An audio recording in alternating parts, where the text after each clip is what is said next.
Podcast back with another video. Today's video is going to be Jordan Peterson on pornography. Before I get into the video though, gotta do the YouTube stuff. The goal is 80,000 subscribers by September. It's a crazy goal, it's a big goal, but it's my goal. I don't know the way I'm gonna get to my goals if you give me the HBO special. Do you know what the HBO special is? That's the Help a Brother Out special. Alright, so go and help a brother out. Hit the like and the subscribe button for more content. I'm gonna give y'all a second to do that. Alright, now let's get to the video. Jordan Peterson on pornography. Let's see what he has to say. What do you think the effect of free and widely available pornography is having on young people, especially men, in our society at this time? Well, I think it's like Treasure Island in Pinocchio. It's all pleasure with no responsibility. That's deadening. It's parasitical in a sense. And I don't mean that, I'm not making a value judgment. I mean, it's no wonder the young guys are caught up in this because it's an unbelievably powerful technology. Right. It drove the development of the internet, let's not forget, True. Right? Yeah. So it taps into one viciously primordial motivation. And so these guys are being blasted by what biologists call super stimuli all the time. So imagine that there's a biological stimulus that has an effect on you, and then you can magnify it. And the typical actress, not the amateurs, but the professionals, have their sexually provocative physical elements exaggerated. Mm-hmm. And so men are very visual in terms of their sexual processing. And so, you know, the guys are pulled into it, and they're pulled into it also by curiosity. But I think that ethically it's not good. It's not good. Right. It's an and let me just go ahead and jump in quick. What people don't understand is that it comes down to the fact that this is instant gratification, all right? And anything that has to do with instant gratification has to be moderated. And right now in society, because everything is so quick and everything is so competitive in terms of different brands and the best way to get people to buy stuff is to give them that gratification and tell them that there are no repercussions for that gratification. Pornography is a drug. And sex in particular is the #1 natural stimulus known to human beings, right? So naturally speaking, outside of drugs and like cocaine and whatnot, sex is the #1 natural stimulator. And what it shoots your dopamine up about 200%. Okay, so let's compare it to a normal drug like cocaine, right? Well, I'm not gonna say a normal drug, but let's compare it to a recreational drug or a drug in general like cocaine. See, cocaine, it shoots your dopamine up to about 300%. But the problem is it decreases with use, right? So you become more numb to it. And of course, of the law of diminishing return, eventually it starts to decrease in terms of the amount of dopamine your brain releases when you do the drug. But sex and sexual stimulus and pornography is just simulated sex, or it's just simulated sex. It shoots your dopamine up 200%, and it can stay at 200% with every new interaction. So with every new partner and or every new video, in this case, your dopamine level stays at 200%.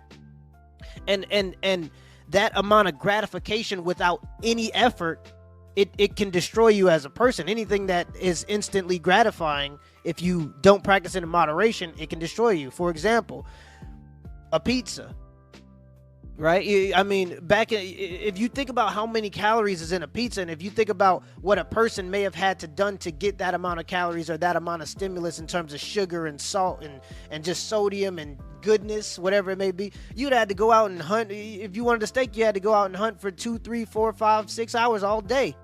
Bring it back, skin it, cook it, do all these things just to get the gratification of a steak, and it wasn't even guaranteed. Now you could just go to Walmart and buy that, so people are eating them in droves, and in society, or this kind of idea is trying to teach us that there is going to be no consequence to that. The consequence is obvious: you get fat. There's this thing out there saying that you can take the gratification of sex and practice it with multiple men or women, and there are no consequences to that. Well, the consequences are STDs and the fact that you may get pregnant. So anything that has to do with instant gratification without having to put forth any effort for that gratification, it's not going to be good and should be practiced in moderation. Similar to alcohol. The reason why people get addicted to alcohol, it feels great. Everybody can agree on that. But it is a drug. And we call it alcohol, and because it's been implemented into society so well, we forget that it is indeed a drug. So if you're drinking beers every night or having 4 glasses of wine every night, you're a drug addict. Now, we don't call it that, like I said, because it's been implemented into society so well, but that is what it is. It's a drug. And anytime you get instant gratification, you got to practice it in moderation. It's that simple. Let's continue. An easy out, that's the other thing, is what you should be doing is going out and finding someone to have a relationship with. And if you can gratify yourself with no transformation, but let's say you can't find someone, well, then you might say that's an indication you should change. It is, in fact, an indication that you should change, because what better indication are you going to get than that no one wants to be intimate with you? Right.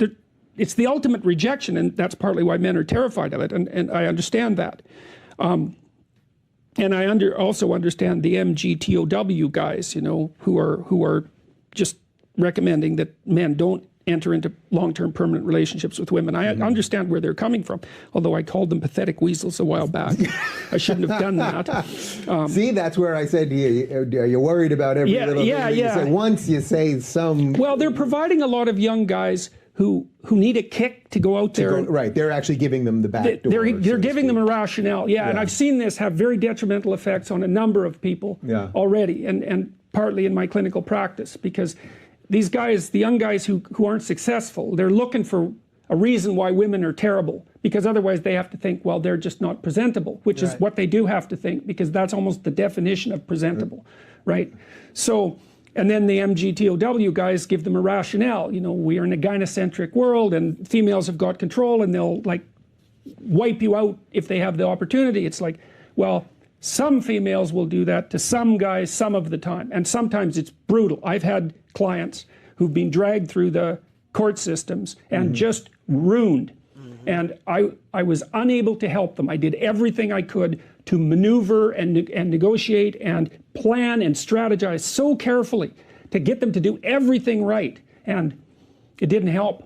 I mean, the court systems can be absolutely brutal to men. It's awful. Yeah, that's really interesting. So the guys that are taking the easy out on that, so to speak, and disconnecting from having those relationships, in a way it's the same, it's just a different out that porn is replacing for that human connection too. So that's kind of fascinating. And me and MTR actually had a conversation about that very topic yesterday. If y'all want to go check out that live stream, go check it out. Mediocre Tutorials and Reviews came on the show, and we had a good time. And I was telling him, and because this is one of the biggest things about my content that I want people to understand. It is not an excuse for men to come over here, hear this content, say, I don't need to work on myself, it's just the women around me. All right? If you've had 3 or 4 bad situations, you're the common denominator. I say the same thing to women. If you had 3 or 4 bad situations as a man, you're the common denominator to that. It's not every woman out there is bad and every woman is... That's not the case. People are using red pill content as an attack instead of a defense.